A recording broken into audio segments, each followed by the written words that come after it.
The family lawyer accidentally sent me the wrong will, and I discovered my siblings have been stealing from me for decades. I stared at the envelope addressed to Cordelia Blackthorne, clearly meant for someone else. But when I called Hartwell and Associates, they were closed for the holiday. I almost tossed it aside, but something made me open it anyway. The letterhead read, "Last Will and Testament of Margaret Holloway," my grandmother's name. But this wasn't the will we'd read at her funeral 3 years ago. That one left everything equally between me, my brother, and my sister. This one was different, completely different. To my beloved granddaughter, I leave the entirety of my estate, including the lake house, investment portfolio, and trust funds, as she alone showed me genuine love without expectation of inheritance. My hands trembled. According to this document, I was supposed to inherit everything, over $2 million. Instead, I'd received a small jewelry box and been told grandmother had spent most of her money on medical bills. I called my uncle immediately. "That's impossible," he said when I read him excerpts. I was there when the will was read. We all were. But something in his voice sounded strange, careful. The next morning, I drove to Hartwell and Associates. The secretary looked confused when I mentioned Cordelia Blackthorne. "There's no client by that name," she said, checking her computer. "But we did handle Margaret Holloway's estate." Mr. Hartwell himself came out, his face pale when he saw the document in my hands. "Where did you get this?" he asked. "You mailed it to me. Wrong address." He examined the pages, sweat beading on his forehead. This was sealed. Court-ordered. How did this get mixed up with court-ordered sealed? Why would a will be sealed? He wouldn't answer, but I saw him glance toward his files, then back at me. That's when I understood. There were 2 wills. I hired my own attorney that afternoon. Within a week, we discovered the truth. My brother and sister had contested grandmother's original will, claiming she wasn't mentally competent when she wrote it. They'd produced witnesses, medical records, expert testimony, all fabricated. The judge had sealed the original will and probated a fake one they'd created. They'd stolen everything and left me with nothing, believing I'd never find out. But now I had proof. My attorney smiled grimly as we reviewed the evidence. "This is fraud on a massive scale. Criminal fraud. Your siblings are going to prison." I thought about my sister's new house, my brother's expensive car, the lavish vacations they'd been taking while I worked double shifts to pay rent. But as we prepared to file charges, my attorney's phone rang. His face went white as he listened. "We have a problem," he said after hanging up. "Your brother just filed a missing person report. He claims you've been mentally unstable since your grandmother's death and you've disappeared with important family documents." "That's insane. I'm right here." "He's petitioned for emergency guardianship. The hearing is tomorrow morning." My blood ran cold. If my brother became my legal guardian, he could make the evidence disappear. Forever. I had less than 24 hours to prove I wasn't crazy before they could silence me permanently. The panic hit me like a freight train. Everything I discovered, all the evidence of their fraud, it would mean nothing if Trevor succeeded in having me declared incompetent. I'd be locked away somewhere, while they continued living off grandmother's money. "What exactly did he tell the court?" I asked, trying to keep my voice steady. My attorney, David Chen, pulled up the filing on his computer. His jaw tightened as he read. "He claims you've been exhibiting paranoid delusions since your grandmother's death. Says you've been accusing family members of stealing, obsessing over conspiracy theories,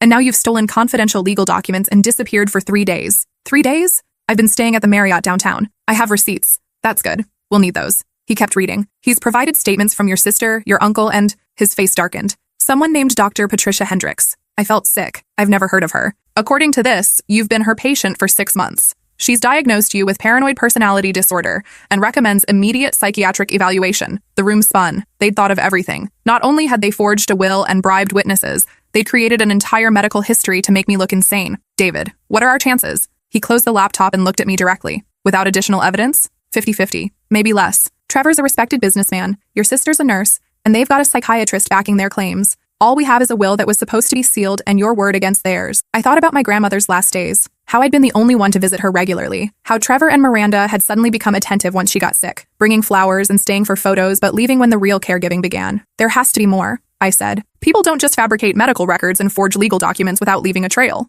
"You're right, but finding it will take time we don't have." David checked his watch. "It's 4:30 p.m. The hearing's at 9 a.m. That gives us 16.5 hours. I stood up, pacing to the window. Outside, people were going about their normal lives, completely unaware that mine was crashing down around me. "What about the nursing home?" I asked suddenly. "Grandmother was at Sunset Manor for her last 2 weeks. They must have records of who visited, when, and for how long." David's eyes lit up. "That's good thinking. Medical facilities keep detailed visitor logs. And what about the neighbors?" "Mrs. Chen, no relation, lived next door to grandmother for 40 years. She knew everything that went on. Better and better. Anyone else?" I thought harder. "Grandmother's housekeeper, Rosa. She worked for her twice a week for 15 years. If anyone knew grandmother's real state of mind, it would be Rosa." David was already reaching for his phone. "I'm calling my investigator. We'll split up and gather as much as we can before morning." 2 hours later, I was sitting in Rosa Martinez's modest living room, watching her face change as I explained what had happened. "Those evil children," she said, her accent thick with anger. "Mrs. Margaret, she talked about this. She was so worried." "Worried about what?" Rosa disappeared into her bedroom and returned with a small photo album. She gave me these. Said if anything happened to her, if anyone tried to say she was crazy, I should show them. The album was filled with photos of grandmother and me at her birthday party last year, where she was sharp and engaged, Christmas dinner, where she'd beaten everyone at Scrabble, Easter, where she'd given a toast that made the whole family laugh. But it was the last page that made my breath catch. There were photos of Trevor and Miranda's visits, taken secretly from Rosa's angle behind the kitchen door. In every single one, they were searching through grandmother's belongings, opening drawers, rifling through papers, examining jewelry. She knew, Rosa whispered. She knew they were after her money. That's why she changed the will. You knew about the new will? I drove her to the lawyer's office.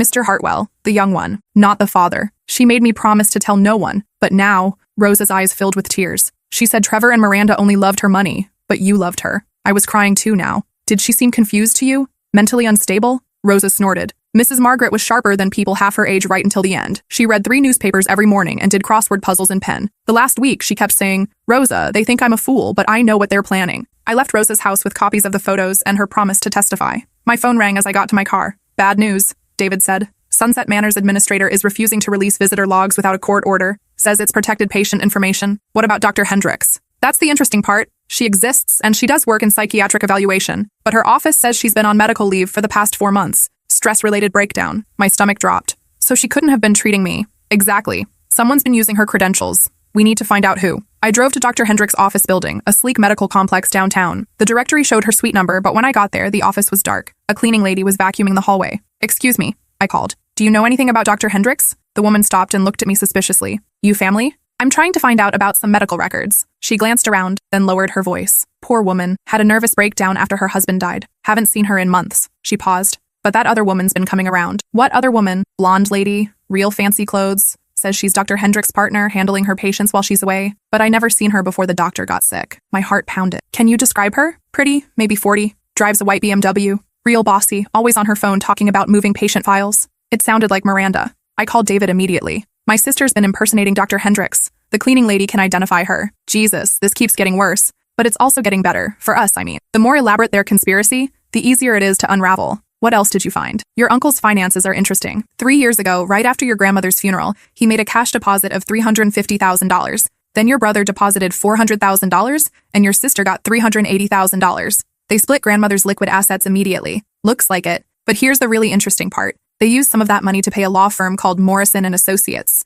Big retainer, $75,000 paid by your brother 2 months before your grandmother died. I felt pieces clicking into place. They planned this in advance. They hired lawyers to contest the will before she even died. It gets worse. Morrison & Associates specializes in elder law and will contests. They've been implicated in 3 similar cases over the past 5 years. Families claiming elderly relatives weren't competent, producing medical evidence that later proved questionable. Are you saying this is their specialty? Helping people steal inheritances? I'm saying your siblings found lawyers who know how to game the system. I spent the next 2 hours at Mrs. Chen's house, grandmother's elderly neighbor. She was eager to help once I explained the situation. Your grandmother was sharp as a tack, she insisted, serving me tea in delicate china cups. We played bridge every Tuesday right up until she went to the nursing home. She never missed a card or forgot whose turn it was. Mrs. Chen had also noticed Trevor and Miranda's increased visits in grandmother's final months. They'd park in the driveway and stay for hours, she said. Your grandmother would look exhausted after they left. One time I found her crying in her garden. She said they kept pressuring her to change her will, to be fair to everyone. Did she mention the new will to you? Mrs. Chen smiled. She said she'd found a way to make sure her money went to the right person, someone who loved her for herself, not what she could give them. As Mrs. Chen walked me to the door, she grabbed my arm. That boy of yours is trouble, she said firmly. Your grandmother knew it too. Last time I saw her, she said, Trevor thinks he's smarter than everyone,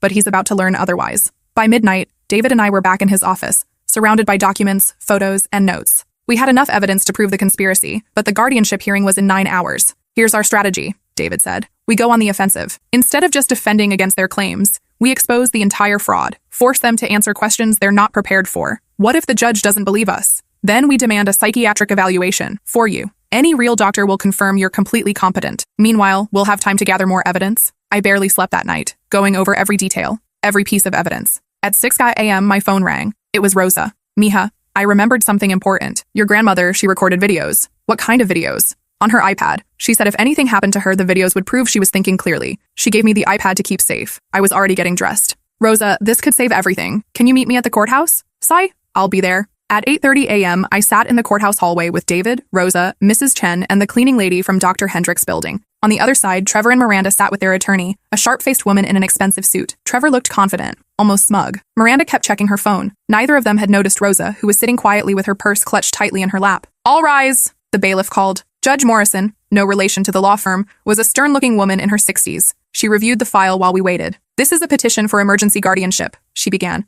"Mr. Holloway, you claim your sister is mentally incompetent and poses a danger to herself?" Trevor's attorney stood. "Yes, Your Honor. Our client's sister has been exhibiting paranoid delusions since their grandmother's death. She's stolen confidential legal documents and has been making wild accusations against family members." "I see. And you have medical evidence of this mental instability?" "We do." The attorney handed over a thick file. "Dr. Patricia Hendricks has been treating the respondent for 6 months. Her evaluation clearly indicates paranoid personality disorder with potential for self-harm." Judge Morrison reviewed the documents. "These appear to be in order. Mr. Chen, what's your client's response?" David stood confidently. "Your Honor, we claim this entire petition is part of an elaborate fraud designed to cover up a massive theft. With your permission, we'd like to present evidence that the petitioners have stolen over $2 million from their grandmother's estate and are now trying to silence the only person who discovered their crime." The judge raised an eyebrow. "Those are serious allegations, Mr. Chen." "They are, Your Honor, and we have serious evidence." Trevor's attorney objected. "This is supposed to be a competency hearing, not a trial for—" "I'll allow it," Judge Morrison interrupted. "If fraud is involved, it directly impacts the credibility of the medical evidence." "Proceed, Mr. Chen." David opened with the original will, explaining how it differed from the probated version. He presented the visitor logs Rosa had helped us obtain from Sunset Manor, showing that I'd visited grandmother 43 times in her final months, while Trevor and Miranda had visited 6 times combined, and always together. Then he called Mrs. Chen to testify. "Mrs. Holloway was completely competent," she said firmly. "We played bridge every week. She managed her own finances, read voraciously, and could beat anyone at Scrabble. The only time she seemed confused was when her grandchildren pressured her about money." Trevor's attorney tried to discredit her. "Mrs. Chen, you're not a medical professional. How can you assess—" "I'm 87 years old," Mrs. Chen interrupted. "I know the difference between normal aging and mental incompetence. Margaret Holloway was sharp as a knife until the day she died." Next, David called the cleaning lady. "I seen the blonde woman pretending to be Dr. Hendricks," she testified. "Real pushy, always on her phone. Didn't act like no doctor I ever seen." Trevor's attorney stood. "Objection. This witness can't identify my client's sister." "Actually," David said, "she can." He gestured to Rosa, who stood and walked to the witness stand. "This woman," Rosa said, pointing directly at Miranda, "came to Mrs. Margaret's house many times in the last months. Always looking through things, always asking about money. Mrs. Margaret said she was like a vulture." Miranda's face went white, but our biggest revelation came when Rosa opened her purse and pulled out grandmother's iPad. "Mrs. Margaret, she made videos?" Rosa said. "She knew something was wrong. She told me, if anything happens to me, if anyone says I was crazy, show them these." David connected the iPad to a courtroom monitor. The first video was dated 8 months before grandmother's death. Grandmother appeared on screen, sitting in her favorite chair, looking directly at the camera. "Today is March 15th, 2023, she said clearly. "I am Margaret Elizabeth Holloway, and I am 79 years old. I am making this recording because I believe my grandchildren Trevor and Miranda are planning to steal my inheritance." The courtroom was dead silent. Grandmother continued, "They have been pressuring me to change my will, claiming it's unfair to leave everything to one grandchild. But I've watched them for years. They visit only when they need money. They've never shown genuine love or interest in my welfare. Only my granddaughter has cared for me without expectation of reward." David played 3 more videos, each dated months apart, each showing grandmother's mental clarity and growing concern about Trevor and Miranda's behavior. In the final video, recorded just 2 weeks before her death, grandmother held up legal documents. "I have changed my will," she said. "Everything will go to the grandchild who deserves it. I've hidden copies of the real will in case Trevor and Miranda try to contest it. Rosa knows where they are." Trevor jumped up. "This is ridiculous. She was clearly manipulated into—" "Sit down, Mr. Holloway," Judge Morrison said sharply. She turned to Trevor's attorney. "I'd like to speak with Dr. Hendricks about her evaluation." The attorney's confidence cracked. "Dr. Hendricks is unavailable due to medical leave. How convenient. And who conducted the evaluation in her place?" Silence. David stood. "Your Honor, we've discovered that Dr. Hendricks has been on medical leave for 4 months. She couldn't have evaluated my client. We believe someone impersonated her using stolen credentials." Judge Morrison's expression darkened. "Ms. Collins," she addressed Trevor's attorney, "did you verify your expert witness's availability before submitting her evaluation?" More silence. "Your Honor," David continued, "we have medical records showing that Dr. Hendricks has been receiving treatment for stress-related breakdowns since August. She hasn't seen patients in months." The judge turned to Miranda. "Ms. Holloway, do you have medical training?" Miranda looked terrified. "I'm a registered nurse. And did you have any contact with Dr. Hendricks regarding your sister's treatment?" I don't recall." "Let me refresh your memory." David pulled out building security footage we'd obtained that morning. "This shows you entering Dr. Hendricks' office building 12 times over the past 3 months. The cleaning staff has identified you as someone who claimed to be handling Dr. Hendricks' patients." Miranda started crying. Trevor's attorney tried damage control. "Your Honor, even if there are irregularities with the medical evaluation, that doesn't prove—" "It proves fraud," Judge Morrison said coldly. "Fraud in my courtroom, using forged medical documents to obtain guardianship. Ms. Collins, I suggest you advise your clients to remain silent until they consult with criminal attorneys." She turned to me. Ms. Holloway approached the bench. I stood on shaking legs. "Young lady, based on everything I've heard today, you appear to be completely competent and rational. This petition for guardianship is denied. Furthermore, I'm ordering an immediate investigation into potential fraud, forgery, and theft. She addressed the bailiff. Please ensure Mr. and Ms. Holloway remain available for questioning. As the gavel fell, Trevor lunged toward me. You have no idea what you've done, he hissed. This family is finished. No, I said calmly. The lying is finished. 3 hours later, I sat in Detective Rodriguez's office as she reviewed our evidence. This is one of the most elaborate inheritance frauds I've seen, she said. Forged wills,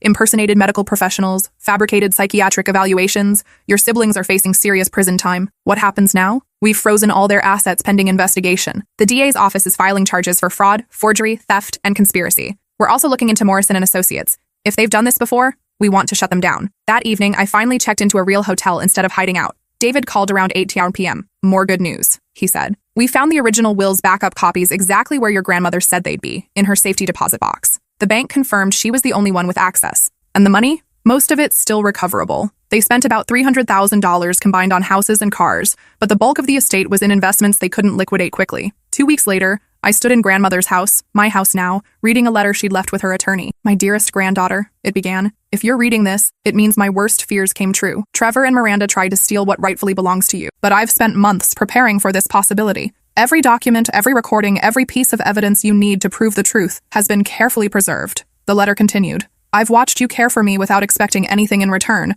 You visited when you were tired, listened when I repeated the same stories, and held my hand when I was scared. That kind of love can't be bought or faked. Use this inheritance wisely. Travel, learn, help others. But most importantly, build a family of your own choosing. People who love you for who you are, not what you can give them. The letter was signed, All my love, Grandma Margaret. P.S. Trevor always was too smart for his own good. Miranda followed him like a sheep. I hope prison teaches them what real family means. 6 months later, Trevor was sentenced to 8 years for fraud and conspiracy. Miranda got 5 years for her cooperation in exposing Morrison and Associates. The law firm was disbanded, and 3 of their partners faced federal charges. I used part of the inheritance to establish a foundation helping elderly people protect themselves from financial abuse. The rest went toward a master's degree in social work, and a small house near the lake where grandmother and I used to fish. Sometimes I still can't believe it's real. That justice actually prevailed, that the truth came out. But then I remember grandmother's words. Trevor thinks he's smarter than everyone, but he's about to learn otherwise. She was right. She always was. The only thing I regret is that she didn't live to see it.